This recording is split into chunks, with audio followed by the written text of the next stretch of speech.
என்னடா பெருசா புரிஞ்சு வச்சிருக்கா அவ? 28 வருஷமா நான் உன்னை புரிஞ்சு வச்சிருக்கிறத விடவா அவ உன்னை புரிஞ்சு வச்சிருக்க போறா? ஆனந்தி உனக்கு கல்யாணம் பண்ணி வைக்கிறேன்னு சொல்லிட்டா அவ உனக்கு நல்லவளா ஆயிடுவாளா? உன்கிட்ட இருக்கிற பணத்துக்காக நல்லவளா இருக்கிறவ அவ. நாளைக்கு பணத்தை தூக்கி போட்டு என் புள்ள வாழ்க்கையில குறுக்க வராதுன்னு சொன்னா உன்னை அவ திரும்பி கூட பார்க்க மாட்டா. அவ உனக்கு அம்மாவாடா? பணத்தையோ அதனால சொசைட்டியையோ பெருசா நினைக்கிறது அவங்க இல்ல, நீங்க தான். போதும், இதோட இந்த பேச்ச விடுறீங்களா? அவ உனக்கு அவ்வளவு நல்லவனா? இனிமே அவ வீட்லயே போய் பிள்ளையா இருந்துக்கோ.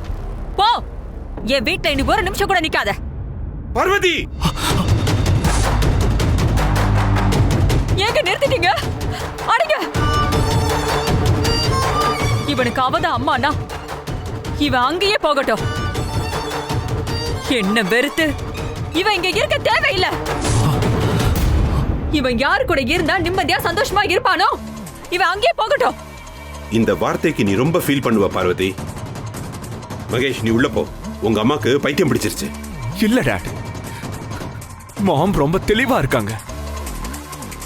அவங்கள பொறுத்த வரைக்கும் நான் அவங்களுக்கு பிடிச்ச ஒருத்தனா தான் இருக்கணும். எனக்கு யாரையும் பிடிக்க கூடாது. எனக்கு பிடிச்ச மாதிரி நான் இருக்கவும் கூடாது. ஆனந்திய பிடிக்கும்னா அவளை டிஸ்டர்ப் பண்ணுவாங்க. வார்டனை பிடிக்கும்னா என்னை வீட்டை விட்டு போக சொல்லுவாங்க. நான் போறேன். ஏய் மகேஷ், நில்லு, நில்லுடா.